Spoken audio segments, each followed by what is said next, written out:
Wisdom is knowing the right thing to do at the right time and in the right way. And in times of challenge and of crisis, there is perhaps no greater gift that we can receive than the gift of wisdom.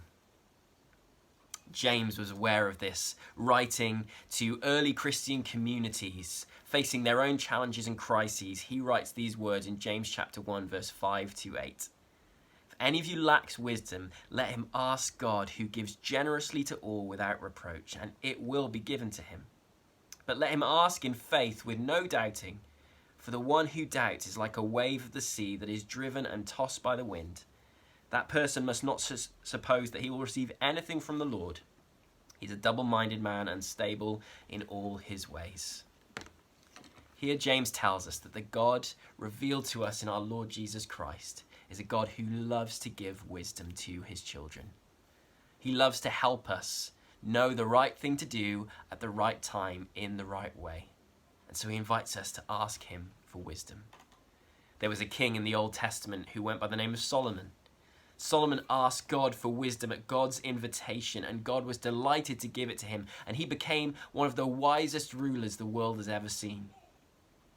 And he placed his wisdom in a book of the Bible called Proverbs. Proverbs is a storehouse of wisdom, teaching us how we are to live in this world, navigating the challenges and the crises that we might find ourselves in.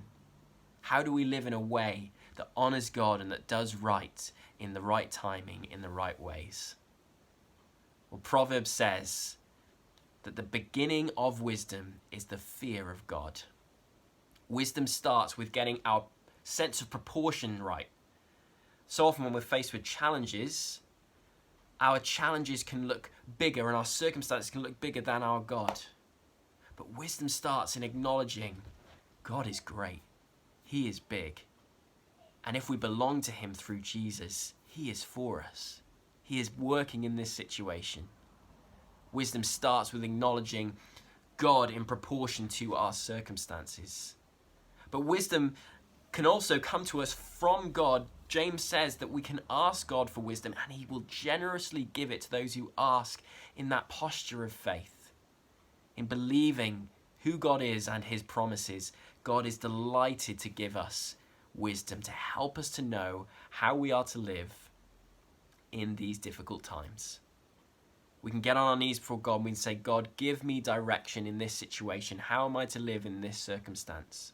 And then we can open the Bible, this storehouse, this treasure trove of wisdom, and find God's direction for our lives. I would encourage you to do that today.